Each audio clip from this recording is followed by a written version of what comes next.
महेंद्र यादव। धन्यवाद अध्यक्ष जी। मैं इस संविधान के 129वें संशोधन अधिनियम के विरोध के लिए खड़ा हूं।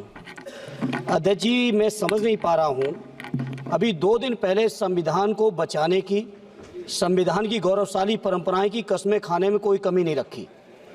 2 ही दिन के अंदर संविधान की जो हमारी मूल भावना है, 2 ही दिन के अंदर संविधान का जो हमारा बेसिक स्ट्रक्चर है, 2 ही दिन के अंदर संविधान का जो हमारा संघीय ढांचा है, उसको खत्म करने के लिए संविधान संशोधन बिल लाए हैं।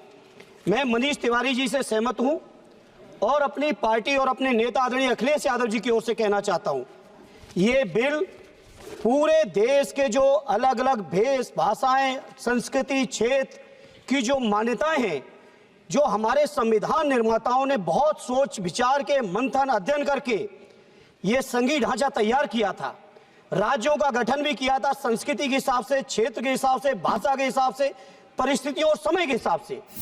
मैं नहीं समझता अध्यक्ष जी, मुझे कहने में कोई संकोच नहीं, उस समय के हमारे संविधान निर्माताओं से विद्वान, बाबा साहब भीमराव अंबेडकर से ज्यादा विद्वान इस सदन में अभी कोई नहीं बैठा, मुझे कहने में संकोच नहीं है। और ये संविधान की मूल भावना को खत्म करके कैसे तानाशाही के रास्ते निकाले जाएं, इसके अलावा कोई काम ही नहीं बचा है। आखिर ये मनीष तिवारी जी ने कहा, कहीं एक विधानसभा के चुनाव अगर कोई अविश्वास आता है, अगर बहुमत नहीं मिलता है, तो क्या पूरे देश का चुनाव कराओगे? पूरे देश का चुनाव कराओगे? और ये लोग एक देश, एक संविधान, एक चुनाव की बात करते हैं। जो लोग 8 विधानसभाएं भी एक साथ नहीं करा पाते हो, मौसम देख के तारीखें बदलते हो, वो लोग बात करते हैं एक देश एक चुनाव की।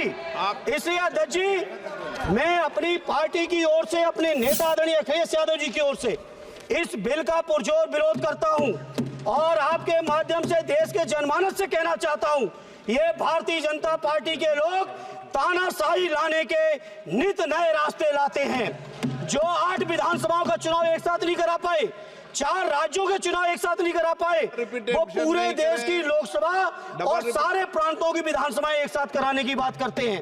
मैं पूछना चाहता हूं सरकार से, अगर एक प्रांत के अंदर सरकार गिरती है तो क्या पूरे देश की लोकसभा के चुनाव कराओगे?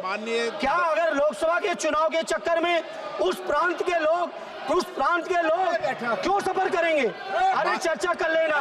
अरे कुछ नहीं बचा है, कुछ नहीं बचा है आपके पास। अध्यक्ष जी, सदन को थोड़ा सा सिस्टम में लाएं।